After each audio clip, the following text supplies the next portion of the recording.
ako sa pinakamalaking problema ng bansa ng mga doktor. Diba? Kasi kung talagang daming pupunta. Si Director Mike Asoy.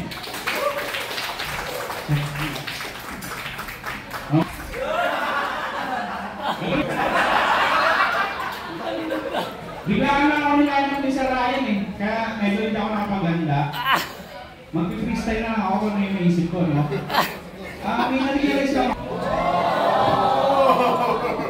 Dati. Alam ko mo tagal. Ang ganda na nun. Sunod na bulo. Ayos ah, parang gusto-gusto niyo yun ah. Idol ko yun eh. First day. Ayun, magkano sa... Paborito. That's why I said again, hamay kay Nasoy. Marami akong jokes kami. Basta ganun. Kulay. May video muna ako. Vegetables, diba? Ano nyo dapat memory ng gulay? Ngayon, walis. Pay daw, pampahap.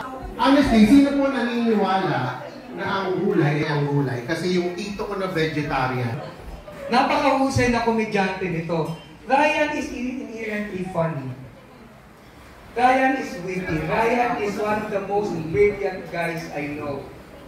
And more importantly, I love this guy because he's a brother.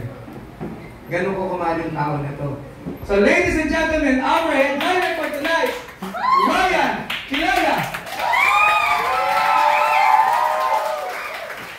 Given, mayaman eh, diba? Pero sasabihin ni Alex Areste, kasi magaling na abogado si Alex eh. Sasabihin niya, ano ako standard comedian pala? Kung April 26, 2024. Hanggang Sabado kasi. Pwede lang siya Sabado ng gabi. So nag-get si Alex. Huminto ako sa pag-ito. Ano naman mga estudyante ko sa ibig ng talaga gusto? Yung sila mga tinuloy nila eh. Yung isang kabatch namin, bishop na. Managyayabang na nagkita kami. Sabi niya, alam ba Ryan? Pag gusto niyo manood ng basketball. Yan dininis ko.